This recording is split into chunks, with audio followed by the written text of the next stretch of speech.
Happy Monday, everybody, and welcome into the Gramlich and McLean podcast, presented by Ingles, the official supermarket of Gramlich and McLean. It's time to talk some Wolf Pack. Mac, let's talk with the pack. This is going to be a good episode, Mac. It's going to be a great episode for a couple of reasons. Number one, this team was picked fourth by the media, so a lot of excitement about this team. Number two, I was just hanging out with the Wolfpack a couple of days ago, so this is great. I wish I could do this every episode. That should be, part of the deal. Is I go to your practice, then we have a podcast, we interview your guys. That would be fantastic. But a lot to be excited for. We have their head coach, Dave Doeren, on with us. We love Coach Doeren. Always grateful for his time and coming on with us today, KG. So, yeah, I'm excited about the pack. So one could argue this is going to be our best podcast episode ever, because you literally just were in Raleigh visiting with NC State. So, Mac, I'll just pull the curtain back a little bit. So we're recording this on, what is today? Wednesday. The 9th. Wednesday. The 9th. And Mac was in NC State yesterday. And so he called me when he was driving back and he said, KG, these guys are for real. He's very high on the pack. So You got to stay tuned after we talk to Dave Doeren to hear our thoughts on NC State. But just a little, newsflash. Mac is very high on NC State. Mac, did you happen to, when you were driving back, and I know you're in Clemson now because you're about to do the Clemson episode for ACC Network, have you passed an Ingles? I know there's that Ingles you love on Issaquena Trail. Yeah, Issaquena Trail, yeah, it's right there. That's the one that we always go to, and it takes you down memory lane. So it's funny enough, I was planning my morning, actually this morning. I was going to go over there, do some fun stuff, and then I got called out of the bullpen to do some ACC radio out of nowhere. So I still have yet to go over there, but I will before the end of this trip. And obviously, I can't wait. I can't wait to go back. It's going to be fun. It'll be the first time I've been back to that one since we've started this partnership. So very exciting. Yeah, if we have a favorite Ingles, it's probably the one on Issaquena Trail. I would say maybe the one for me in Malden in Greenville. That's the one I hit up. But in Malden. Hey, why did you say in Malden and then Greenville? Aren't those two different places? Well, it's a little outside, but that's the one that's closest to me. So I hit it up, Mac. That's right. I understand. All right, let's get to our guy, Dave Doeren, and we'll talk with the head coach of the Wolfpack after a quick message from our partners over at Ingles. At Ingles, we're proud to work with hundreds of local farms and businesses in the communities we call home. Not only does it ensure that you get top quality, fresh items for your family table, it's a way for us to support the amazing individuals who pour their heart and soul into delivering the very best they can do. Quality, freshness, community, it's all in the bag. Ingles, low prices, love the savings. Coach, welcome back to the podcast, man. It's always good to see you because when we get to sit down and talk with you, I know kickoff is close, but I do want to talk about your summer because we all know you're an avid fisherman. I want to know any trips that have happened, maybe any coming up, or what happened this summer? Yeah, we fished in the Big Rock offshore tournament. Dealt with some tough weather in that, and then just got back from a trip to Montana and got a day of fishing in out there. Had really good fishing in May, just in the state up near Boone. So I've gotten a little bit in, not as much as I'd like, but got some good trips. True. Now, Coach, I was looking on your Twitter the other day and you were retweeting some stuff, some Phillip Rivers stuff. We know he's an NC State legend. He also just announced he's having his 10th child. Mac and I were just talking about how our children both threw up on us this morning. You have 3 kids. Do you have any thoughts on Phillip Rivers, Wolfpack legend, having 10 children? They started, I think, sophomore year in college. Yeah, you got to start young. Yeah. And so, obviously an incredible family. And Philip's actually coming to Raleigh today to be a part of a fundraiser we're doing. So excited to spend time with him. And I haven't been able to spend time with his wife. I know she's coming with him, Tiffany. I'm excited to meet her. And yeah, back in the day, my mom came from a family of 8. You heard of a lot more people in the bigger Catholic families, and so it's unique these days to see that. Obviously, especially with him being an NFL quarterback for so long, she must be incredible, right? Yes. Knowing what he probably had to go through hours-wise as a player for as long as he played. Man, I think that all of us and KG personally, obviously, have such an appreciation for what moms have to do. I mean, it's crazy, and there are superheroes. I will not be having 10 children. Oh goodness. Well, Coach, let's jump into a little bit of your team here because there's going to be some major changes, this year, and especially offensively, defensively. I know you lose that leadership, those guys that, man, you're so passionate about and loved tremendously. I mean, for the past couple of years, it seems like that was what I would open with about some of those guys that have moved on and are playing at the next level. I want to start with that linebacker room because I know how important, Isaiah was and how important Drake was. But the good thing is you have Peyton back. But I also feel like you have some guys that have been molded by those guys moving out that have gotten some playing time with unfortunate injury that, man, now they're just chomping at the bit, ready to go. Yeah, I mean, you really answered the question. That's kind of what a lot of our players, be honest with you, like we've had, and I think college football has been this way with the COVID rule. You just have guys playing longer at their schools than normal. And so that prevents other guys that would have been in, they're having to wait a little bit longer and be patient or transfer. And in our case, you have like Jalen Scott, who's been here a long time, and it's his time now. It's his turn. And he's completely been, a guy that's bought into the system and has learned from Isaiah and Drake and Peyton, and now excited for him, and his opportunity. Devin Betty, another linebacker, Caden Fordham. We feel like we've got a really good room. It's just they haven't proven themselves like last year's guys had on game day as much, other than Peyton. And you see that in our secondary as well. Devin Boykins played a lot for us, and now we look at him, as a guy that has to take over for, Tanner Engel and fill in those shoes. And same thing, Jakeem Harris is a starter for us. Feel really good about the corners, with Aiden and Shy Battle coming back. Feel like we have two really good corners. So it's going to be fun to see the guys step in and compete, same thing with our nickel position. So offensively, we're excited about Robert and I and the changes that he's brought systematically, just, time to evolve, and super excited that Coach Beck is now a head coach at Coastal, and sometimes change brings opportunities. And in this one for us, Robert and I is a tough guy to coach against. So I'm happy to have him on our sideline now. And I think our offensive players are excited, just about some of the changes that he's bringing in. And, I think college football in general, all of our teams are different. The portal has created a lot more new names on rosters that are older. So they're immediate impact guys for some of us. And so I think it's not just us. You're seeing a lot of that throughout football. We're going to get to that new look offense. I think everyone's excited to see it. Maybe not your opponents, but NC State fans are. But let's talk about Peyton Wilson here for a second. I know it might be hard to put this into words, but what does that guy mean to your program and to your defense? Yeah, I don't know that I'll sum it up well. I mean, he's been through a lot. So, everyone in our program understands what football means to him, to go through two ACLs, two shoulder injuries like he has, and to still play the game the way that he plays a million miles an hour out there, and he plays until body failure, which is rare. If he taps out, that he's done, like he's about to fall down. And so his spirit and his love and passion for the game are so unique. A lot of people say they love it, but they don't display it the way he does. And so, and watching his growth as a leader and a person, I think has been big, not just for his teammates, but for himself. I think he's got incredible confidence right now just as a human being.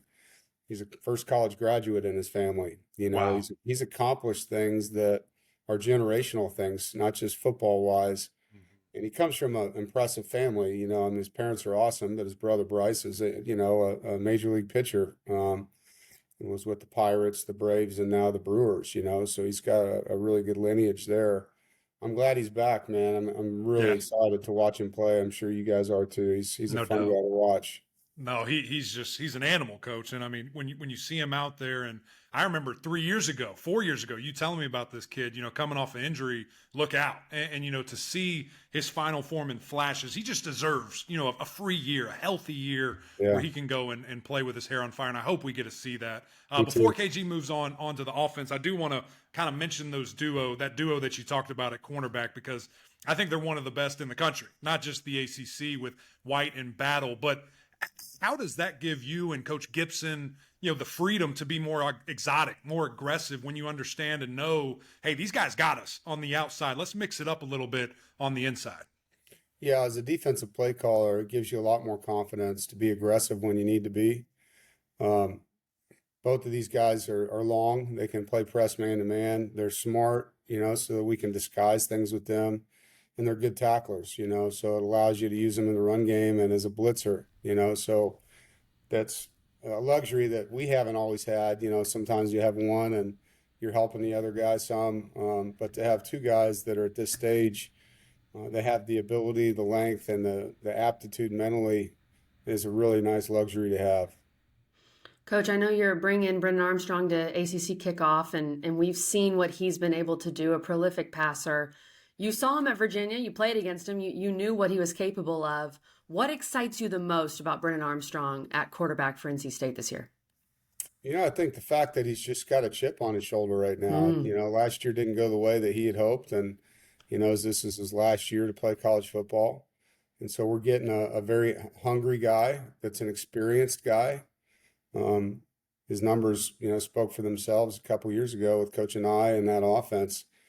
But I love a player with a chip on his shoulder, and I think Brennan has a big one right now to go finish his college career the way he wants to, and as a coach, that's what you want, and I'm excited to see him do it. I'm thankful that he's here, and he's been great with the players, and so is MJ. We're in a good situation where we've got the guy that can lead us this year and the guy that can lead us down the road. We think is going to be a really good player and has an opportunity to learn with Brennan. So I like what we have in that room. Those guys have really worked well together in the offseason too. You love to hear that, Coach, especially with a young guy like MJ who, fortunately, unfortunately, we got to see last year. And he played really, really well. And I think, man, he's close. If he can just absorb everything from Brennan, you just got to think that he'll be in such a special spot when it is his turn. You bring up Coach and I love this guy. I mean, the way that he thinks, the way that he designed things, I mean, it's so unique. And I don't even know what to call it because of its uniqueness. And I know that is a pain to go against. And now it's on your side. What was so, I guess, enticing about all of that when you had to go out and make a hire that you're like, I want that guy. I want him to be on our team. I like being a tough prep for people. I think defensively we are, schematically we're unique. And so it's hard on players, quarterbacks, and coaches alike when you have 5 days to get ready. And now you're playing against defense that's harder. Just not necessarily the personnel. I mean, sometimes we'll have a really good player here or there. But, schematically it's different than they go up against. And offensively, I think Robert brings the same. He's unique. It's just not your staple that you go up against all the time. And he's got a lot of ability to change things up on a week-to-week basis because of how he teaches the system. It's very versatile. I wanted a guy, we've had a lot of injuries over time, and when they happen, that can adjust based on the personnel. Not necessarily, hey, this is our scheme, who can fit, who can do that. Obviously, you recruit to your scheme, but when things happen, you want a coach that can adjust. And I think Robert is really flexible. You see him use different players in different ways all the time. I mean, in Virginia, they were masters of that, I thought. And so that excited me too, Eric, because sometimes you lose a player. Jalen Samuels for us was a unique guy. And if he was out, we didn't have anything like that, and I think Robert gives us the ability to be flexible and create tough matchups for people. And lastly, I think, my staff had several coaches work with him along the way. Ruffin McNeil and him were together a long time. Tony Gibson and him were together at Arizona. Brian Mitchell and him were together at BYU. So different stops. And then I coached against him 4 times at 3 different schools. And so there was just a lot of things that made it the right fit. And lastly, his son's the O-line coach at Campbell University, 40 minutes from Raleigh. And so family-wise, this made a huge amount of sense to them, and he's at a place that he wants to be that way family-wise. That helps me, That's awesome. So what was that phone call like? You're like, hey, Coach and I'm sick of going against you, man. You want to join up? I'm tired of seeing this. What was that like? Yeah, I think there's a lot of mutual respect, between the two of us. And, Ruffin told me that he was interested. I reached out to Dino and let him know we were going to talk to him and, did it the right way. But when I talked to Robert, it was just, I've known him as an assistant coach, even going back to when I was at Kansas and he was at Texas Tech. So it's just like, hey, coach, I have an opening here. I heard you might have an interest. Can we talk about it? And during the conversations, obviously, there was a lot of talk about how we defended him and how he attacked us. And so that was a fun conversation, both ways, just to learn. Because that's the one thing. Sometimes older coaches are kind of stuck in their ways, and you know what I mean? This guy Yeah. loves to talk ball. I mean, you come in and show him clips. I mean, we watched the Chiefs Super Bowl together. Just like, hey, look at what they're doing here. What do you think of this? And he's always trying to find creative things. I really appreciate that about him. Yeah, and that's what you need these days in college football. So speaking of your offense, we know Brennan Armstrong's there. Excited to see him. You lose some playmakers. Thayer Thomas, of course, is the big one. Yeah. I'm assuming that there will be a little more of an emphasis on the run game this year, except maybe not with Brennan Armstrong slinging that thing. So give me some playmakers that NC State fans should be excited to see this season. Yeah. Well, starting at receiver, since you brought Thayer and, Devin Carter leads the offense too. Mm-hmm. Trent Penix is a guy we need to keep healthy. He's a playmaking dude for us, and we need him on the field. Keon Lassane returns as a guy that's probably our most consistent playmaker we have back. And then there's a group of younger receivers that have been here a couple years, Anthony Smith and Julian Gray, Josh Crabtree. These are guys that we're hoping step up. Porter Rooks is a guy that's played a lot. Now he's going to get more playing time. And so that group, and then we have some freshmen that we signed last year, Kevin Concepcion and Javante Vereen that had great springs for us. The running back, Jordan Houston, is in this offense is dynamic. I mean, because he can do a lot with the ball. In the screen game, he can do a lot out as a receiver, and then he's really quick in the backfield. So, I think he adds to the mix there. Brennan can do a lot. And so it'll be interesting to see what coach decides. Obviously he's got the pass game, but, there's a lot of run game there for him too, if he chooses to use him in it because of his legs.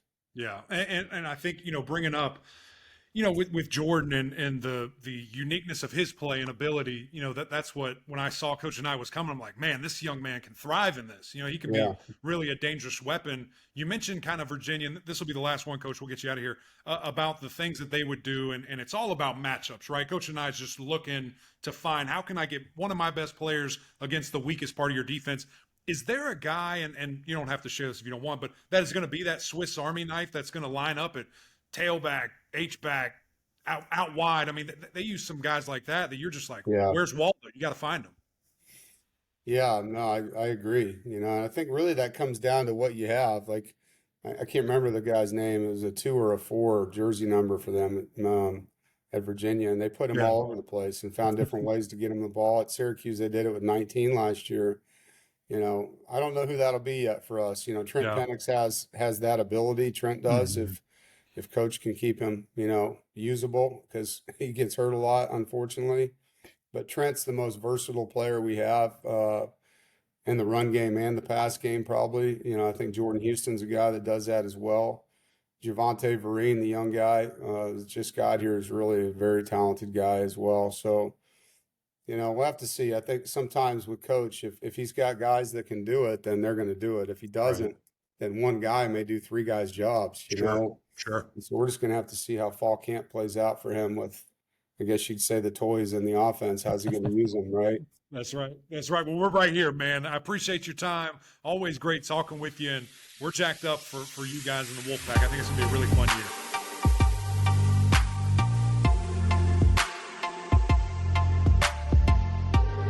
Thanks again to Dave Doeren for taking the time. He has been very gracious with his time on our pod, and we always appreciate it. I thought it was funny, Mac. He said he was about to go to an NIL thing with Phillip Rivers, and I did see all that be posted on social media. I think NC State's doing a pretty good job with their NIL. And Dave Doeren didn't seem to have many thoughts on Phillip Rivers having 10 children.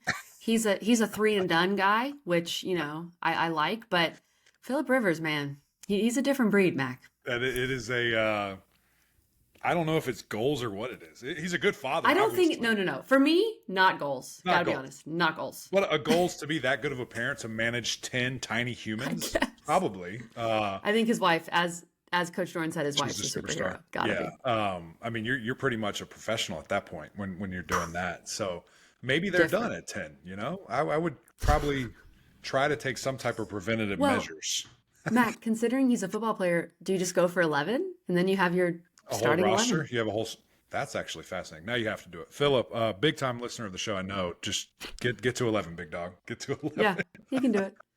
Well, we talked about the excitement around NIL. Mac, you were just there. You were in Raleigh. You were doing the ACC Network Roadshow there. Tell me everything. I know you were excited with what you saw. I really was. And, it's one of my favorite places to go. I just love Raleigh. I love this team, love the coaching staff, and just the culture that they have built there. I mean, it's blue collar, hard nose, grind it out. I mean, Coach Doeren drives F-150. That's the type of, guy he is. And I just always love being there and love the feel of the deal. And, once you get to see it, it's so different, right? Because we a lot of these things we're projecting what we think, what we read, what we've heard, and of course these interviews with the guys. But for me to be able to see it with my own eyes is such another level of what I can kind of tell you guys is going to happen. And so it's funny as I'm looking through this rundown. Of course I wrote this before I actually went to practice, but I was a little interested in the defense. Just because they lost so many guys with Isaiah Moore. Right. Unbelievable leader, alpha, controlled that room on the linebacker. Drake Thomas, the production. Drake Thomas. Hey, NC State fans are like, what the heck did this guy just say? Oh, yeah, NC State fans are mad. Yeah, they're ticked. I'm sorry. Hey, look, I'm rocking the shirt. I'm all in. I thought we weren't going to talk about Drake May on this episode, guys. You're wearing Carolina blue. Like, what the heck? Come on. I'm sorry everything owns blue, guys. Sorry. That's right. Continue. But Drake Thomas, the production, I mean, absolute war daddy that he was. Baker Williams, Tanner Ingle, these guys were incredible on the defense. There's Corey Durden. I mean, just really a loaded group that, I thought there was going to be some pretty big holes there. And, I knew that there was guys that had gotten opportunity because unfortunately injuries and guys get to step up and play, but you just never know, right? When you're the guy and to see it in person, and then going to practice, KG, I mean, the defense, I think they're going to be faster. They are faster. It's not think. I know they're faster. The skill level was very impressive. The size, the length of these defenders. I mean, I'm looking at the defensive backs with Battle and White. I mean, they're 6'2", 6'3" each. I mean, they're big dudes that can line up and really just shut down the sides of the field. And what does that allow you to do? Have more chaos in the middle. Coach Gibson was raving about that. But what really kind of blew me away was the size at defensive line. I mean, Van, Clark, Jackson, those are some big dudes, like 6'5", 6'3", 290, 310, 280. Like, they are big old boys and looked very impressive along the defensive line. I think there's some good depth there, too, a transfer or two coming in and some guys that have been waiting at the wing. And then the linebacker core, kind of like what I said about Clemson a year or so ago when they lost Skowski. I'm sensing some and parallels. Spector. I think that these guys are going to be better. And, of course, it starts with Peyton Wilson. But Jalen Scott just he just jumped off the practice field. Like, I see this guy, I'm like, who the heck is that? And he's just pretty looking, explosive, very reactive. And I think, one thing with Isaiah, he was a great college player, right? Like, exceptional with his instincts. His ability to read and anticipation was great. But comparatively, he was a slow linebacker. Like, it's just is what it is. You can't do anything about that. Jalen is a freak, like very explosive, very fast. I think NC State fans are going to be extremely impressed with the linebacking core they see out there this fall. Yeah, this is basically what Mac called and told me, and he was super excited about. So, I mean, we're starting with the defense, obviously, here. And, Mac, this is a defense that was probably, I would say, the main reason why NC State won games last year, won 8 games. They were the number 1 scoring defense in the league. They had 19 interceptions as a defense, which led the league. So they forced turnovers, they wreaked havoc, and they were led by, like you said, 2 of those vets, well, really 3 vets. Peyton Wilson's back, 3 vets at the linebacker spot. But I was feeling some parallels what you're saying with Clemson as well, where you lose some of these, for lack of a better term, old heads. Yep. Okay. And you have these younger guys who've just been waiting. And they've been learning the system. They know the system inside and out. And they've just been waiting their turn because these guys had extra years due to COVID. So you wouldn't generally have 5 years. So, Mac, Here's the question. Will this defense lead the ACC in scoring defense again? Do you think they're going to be able to be that good? And that's what's crazy. It's almost, I know, no, but we're comparing. We've said UNC. Now let's compare to Duke. It's tough, right? Because they were so good. I mean, I'm looking at these rankings here. Yeah. Number 1 points per game. Number 2 total yards. Number 2 rushing. Number 1 efficiency. Number 1 in forcing turnovers. Like, it's hard to get better than that, right? Right. But yet, I think the defense as a whole will be better. But that necessarily doesn't mean it's going to show up production-wise and statistically. So there's a lot of different factors that go in that. Obviously, schedule, who you play, other people getting better. So in regards to points, it's super hard to tell. I think Clemson's going to be back. I think FSU's going to have a great defense. And I think these guys, Pittsburgh, those are kind of the top 4. And I think you can kind of move around who the top 5, the 5th would be there. Yeah. But I do think they're going to get better. And here's the deal. When I talked to Coach Gibson, Tony Gibson, their defensive coordinator, who very grateful for his time as well. He said, look, we had some guys that were really good players last year that did a lot of great things for us, but some of their weaknesses, like being able to play man-to-man and feeling good about it, limited us at times. We don't have that issue now. We have guys that can do whatever we want. And so from him and his standpoint, he can be more aggressive. He loves to blitz. He loves to show looks, be exotic, really try to confuse you. I expect them to bring all kinds of trash, all kinds of pressure, games, things of that nature because of who they have and because of the situations they feel like they can put their linebackers and cornerbacks in that man-to-man coverage and be fine. So for all those reasons, KG, I think it's going to be better. Now, again, statistically, number 1, what does that mean? I don't know. But I think they're going to be better defensively. It may be hard to replicate 19 picks just because, the ball bounces a different way. But I still think this defense is going to be very, very good. I'm with you, Mac. Now, better, maybe not statistically, but perhaps more versatile. Sure. And can show offenses different looks a little more than they could last year. Now, this offense is really where the question marks are because it's a brand new regime, brand new system, brand new quarterback, brand new everything.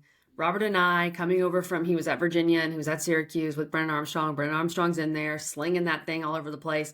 Had one amazing year, had one terrible year. You don't know what you're going to get. What did you see, Mac? What did you see offensively when you were up there? Yeah, well, it's funny. Actually, let me start this way. I want to talk about what I think about the offense first, not necessarily what I saw, because I think it is a little unfair. It is a little one-sided, and I'll tell you why in a second. I think that Coach and I and Brennan being back is very good. I think that the comfortability, I think that the familiarity is going to be something that really helps both of them get started in a hurry, right? Like, it's not total different language to each other and you're having to get a guy going, because when you have that relationship between OC and QB, everything else can happen, right? Like, it's a symbiotic relationship. You're helping me, I'm helping you, all these different things. And so I think that is a integral piece that Brennan has been able to, this offseason and now in fall camp, kind of raise up everybody else and really kind of get them going as well. And so the communication has been faster. It's been streamlined. He can pull from different circumstances with the O-line coach and the OC and get things going to what we used to do and how the circumstances change. The question is, who can step up to be the playmakers like Brennan had at Virginia? Because we showed the graphic a couple of days ago on TV. There were some dudes, right, at Virginia making really big plays. Can Keon Lassane be that guy? Can Terrell Timmons be that guy? Porter Rooks. I think Trent Penix, if he can stay healthy, and Coach mentioned that, man, he can be a weapon for us. He's just got to stay there. Jordan Houston, what can he do in the passing game? Right. All of those things, KG, lead me to believe that this NC State offense can take a step forward from last year, which at times, I mean, you're running in a third string quarterback and you have no identity. So I think with all that knowing, I feel confident in saying they will be better, statistically proven, production-wise. Sure. All of that is going to help, but it's just going to be who steps up to do it. Now, what I saw in practice is a little bit different story, because that defense is so good, because they're so familiar and steal calls. They're a bunch of cheaters. And quite frankly, Max stands by this. I do. Always. It is just a fact. It's not an opinion. It's more difficult to execute. So I definitely say the periods that we watched, the defense won the day, but the drills that we saw on air, one-on-ones, things of that nature, offense got their licks, and again, I think it's going to be much improved. But need to keep seeing the built chemistry. That might bleed into the season a little bit with quarterback receiver. But I certainly think this offense is going to be better than it was last year. Yeah, they only scored 24 points per game last year, which was 12th in the league. Can't do And that. so much of that, was Devin Leary getting hurt and then all these different injuries. But Mac, even at the beginning of the year, when we had such high expectations last year for NC State, remember they only beat East Carolina because of a miracle in the first week. They beat Texas Tech, they beat UConn, but then they really struggled against Clemson, couldn't really score. So that's the big question. The other question for me, and I'm curious if you saw anything here with kind of an increased point of emphasis, is running the ball. Now I know with what Brennan did with Coach and I at Virginia, it was a lot of slinging that thing around. So do you think there will be at least more of an emphasis on running the ball? Because we know that's been the issue for NC State the last couple of years, is just having a consistent run game. I think there will be an emphasis. I just don't know if they're quite there yet. Even from like a personnel standpoint, like Jordan Houston is not a big guy. He's not a back that I think you give it to him 25, 30 times a game. So, can Michael Allen step up and fill that from what we saw from him, a year ago? And again, just the offense, as you mentioned, like they like to throw it, and they're going to. Coach Doeren said it best. And I asked him, quite frankly, about this when we were there on site. And he said, it pains me that we can't run the football when we need to and when we have to and when everybody knows that we're going to. That's what good teams have to do. That's what great teams have to do. He said you throw to score, you run to win. And can we get to that level? And I think Brennan certainly adds to that. Like, he is a dual threat guy. However you want to cut it. His running ability is very special. His feel to when to run is very good. So I think that certainly will help. But you need somebody else to step up. And if it's the 1-2 punch between Allen and Houston, that's great. But if someone else emerges, if Penix is involved somehow in the running game, just the creativity there, that's what I need to see. And then, of course, the offensive line just continuing to grow. I think you feel pretty good about, Belton and McKay at the tackle spot. But, maybe some guys need to keep coming along on the inside and continue to grow there. But I know Coach Doeren, I know Coach Tuje, the offensive line coach, it's going to be a big deal. It's going to be a big emphasis. We have to run the football. Execution, maybe a little bit of a different story. So here's my last question before we get to the win total, which in Vegas is only 6.5, which seems low. So it seems low. The year that Brennan had his great year at Virginia, he did get hurt towards the end of the year, partly because he was running the ball a decent bit. What did you see from MJ Morris? I mean, was he just rolling with the twos? I mean, what did you see anything that stood out with him? Because he could end up being an option with Brennan Armstrong's injury history. Yeah, he might have to play. Just was going with the twos. And, unfortunately, what is, I guess, kind of a limiting factor of when we do get to go to these places, you hope that there's a practice the day before you film, right? Because then you can go there, you can really totally be unplugged. But NC State was off, so we didn't get to see the guys the day before, and I didn't get to talk to MJ, but I wanted to pick his brain just on how this process has been. I mean, we saw him and thought that he was going to be the guy this year. And now he has to sit and wait again. And I think it is good for him, especially in the complexity of this offense, to be able to really just learn and to soak it all up and to know when you do get your shot, man, you maybe have 3 years of eligibility left. And, how can you go and how can you really make the most of your situation? But no question, talent's there. And I think they can win with him at QB. So if he does get his opportunity, barring, or unfortunate due to injury, I think he'll be fine. He'll be ready to go. Well, credit to him for staying, A. 100%. And B, they probably have one of the better backup quarterback situations in the ACC in case something does happen to Brennan Armstrong. Okay, let's talk win total, Mac. Vegas has him. NC State was picked 4th, by the way, in the preseason poll. Vegas has him as only 6.5. I think this is an easy over at 6.5. Now, Vegas knows all, Mac, and so this does worry me a bit. And you and I think you're a little higher than me, but Connecticut, VMI, Virginia, Marshall, that's 4. Wake, at Virginia Tech is 5. I would say at least at Virginia Tech is 5. So you got to get 2 more. I think at Wake is winnable. I think Miami at home is winnable. And then, Mac, you think Notre Dame? Yeah. You think Notre Dame is winnable? I mean, it's their first Week home 2 game. in a brand new system? Brand new system for both, though. Don't forget that. Notre Dame is going through a lot of changes. Brand new offensive coordinator, brand new quarterback, some turnover at the wide receiver position. Now, I think they're going to be able to run the ball for sure. That's what they do, and they have a massive running back room there, and arguably the best offensive tackle in the country in Joe Alt. But how can you confuse that? Strength on strength, defense. Let's go. Let's get it going. That was the second rush defense in the league last year.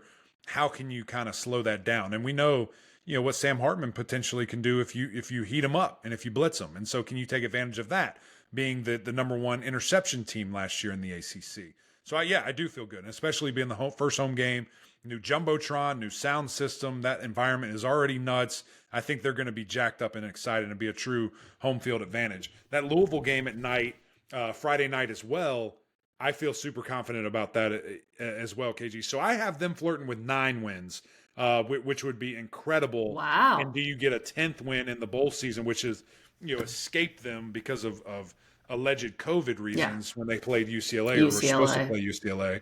We're still mad about that.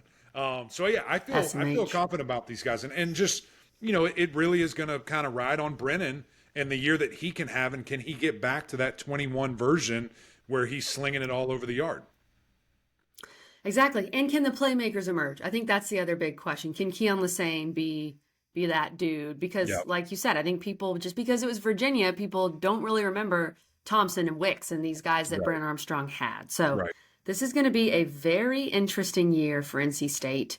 And I would say at least a little more exciting offensively for these Wolfpack fans, Mac. No, 100%. And I mean, we barely even spoke about that, but formations, motions, one-on-one matchups that, Coach Anai is going to dial up. I mean, he is a mad scientist, and the way that he does that, the way that he approaches the game, I think it's great that he was able to have a spring and this off season, and now a fall camp where he can kind of feel out, what do we have? How can we use guys differently? And again, just try to get the best matchups we can. Everything you saw at Virginia, they're moving guys around, and it's not like it's complex routes at the end of the day, but they are using all these different motions, formations, things to trick the defense's eyes to look somewhere else. And, you forgot about this guy running straight up the middle. Boom, big touchdown. And a lot of that production is how Brennan was able to do that, plays like that. And same thing at Syracuse, line a Rondé Gatson up in the backfield, run a wheel route. Nobody's thinking about him. Touchdown. Same thing with Sean Tucker. So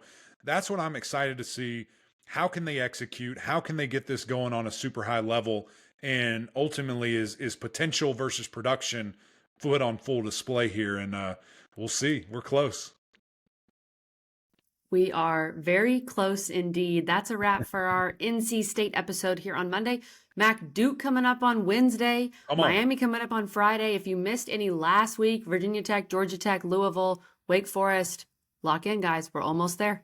That's right. It's getting close, KG. The season is right here. I'm so jacked up. But that's it from us, guys. Another great episode.